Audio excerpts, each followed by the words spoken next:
This video is on how to clean the Colt King Cobra 357 Magnum. This video is meant for beginners, as if you've never cleaned a revolver before. Here's some of the items you'll need to clean it. I'll leave links to everything in the video description below.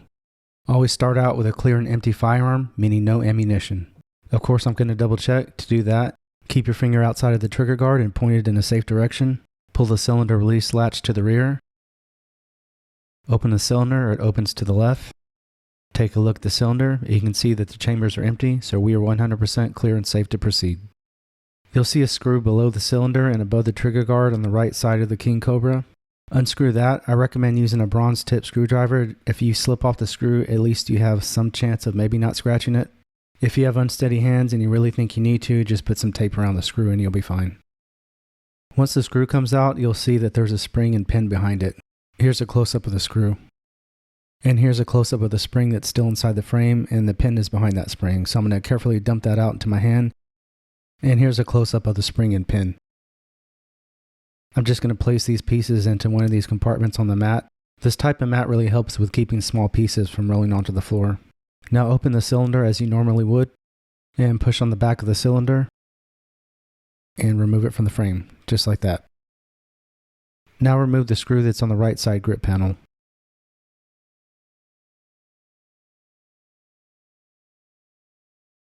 Once the screw is removed, both grip panels will come off easily. There's really nothing to it. You don't need to take the grip panels off every time you clean. I'm just taking them off this time just to make sure there's no signs of rust or corrosion in there. I don't see anything major, but I do see one little spot of rust right here. If you see something like that, just take your bronze bore brush and lightly scrub it. It'll come right off.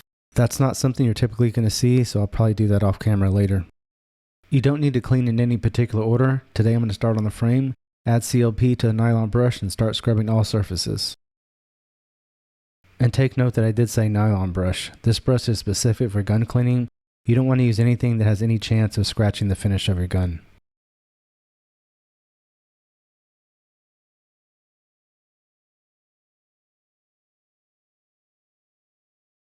The smaller end of the nylon brush really comes in handy when getting into the harder to reach spaces. Once you've loosened up all the dirt with a nylon brush, add CLP to an angled cotton swab and go through it in fine detail. Give special attention to the high friction areas and anything that shows signs of metal on metal wear. An example would be where the crane rotates inside the frame right here, and also where the ejector rod goes into the frame.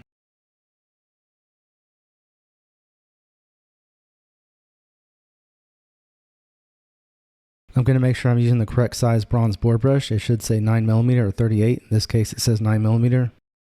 I could use a cable, but see how long this bronze bore brush is? The cable would pull it through at an angle, and coming in at an angle, it might risk scratching the side of the frame.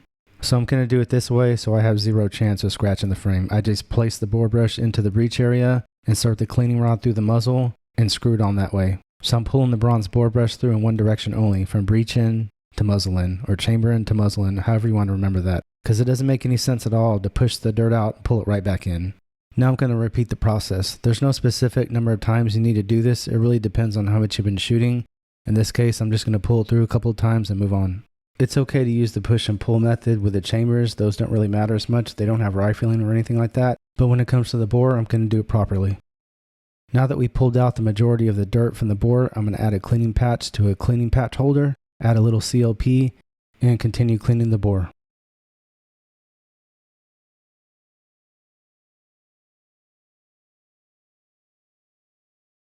Just do it the same way you did with the bore brush. One direction, chamber in to muzzle in, or breech in to muzzle in, and just continue running patches through until they start to come out clean.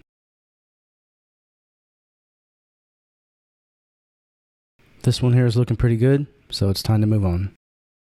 Now for the bore snake, this is by far the most effective step in the entire cleaning process. So I'm going to make sure I'm using the right one. It should say 38 or 9mm. In this case, it says 9mm.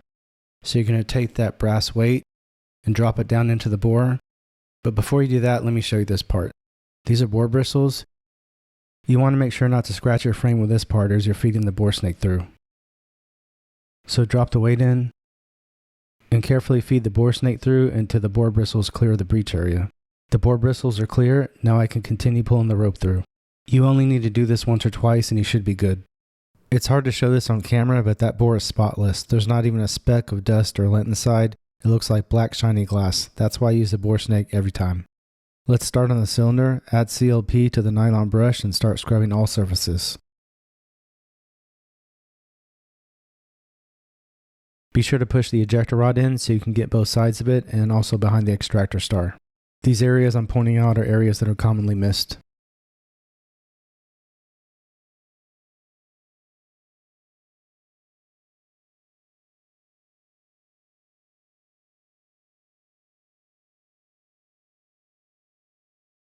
Now that you've loosened up all the dirt, fouling, unburnt powder, and all that other stuff, add CLP to a cotton swab and go through it in fine detail.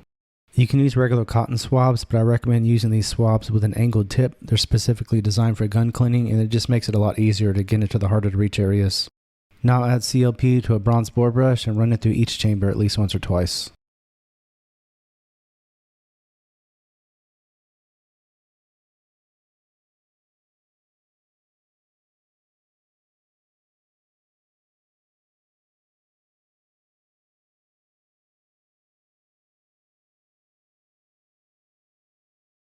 Now add CLP to a cleaning patch and run it through each chamber.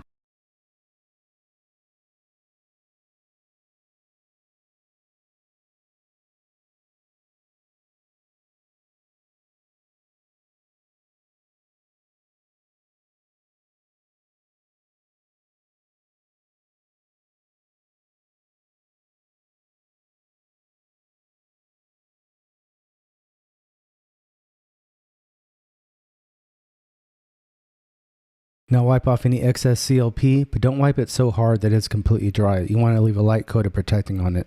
Now reinsert the crane back into the frame. Just like that. Now close the cylinder as you normally would, but make sure the hammer's down. If the cylinder doesn't want to go in, it's probably because you have the hammer back. Now let's put the screw assembly back together. So the pin goes in first, then the spring, and then the screw. So it should look like that before you screw it in. Screw it back in, but it doesn't need to be tight, just a little snug. Now reattach the grips, line up the left side grip panel, then you can attach the right side. Now reinsert the grip screw, and this one doesn't need to be tight either, just a little snug.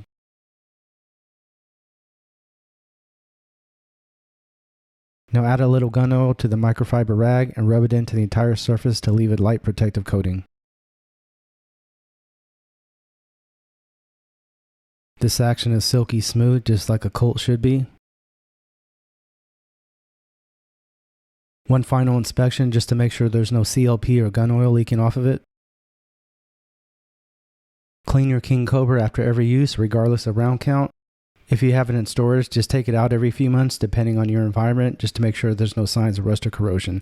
I recommend using a dehumidifier on your safe. I'll leave links to the dehumidifier as well as the equipment I used in this video in the video description below. If you found this video helpful, give it a like, subscribe, and visit skullcrush.com.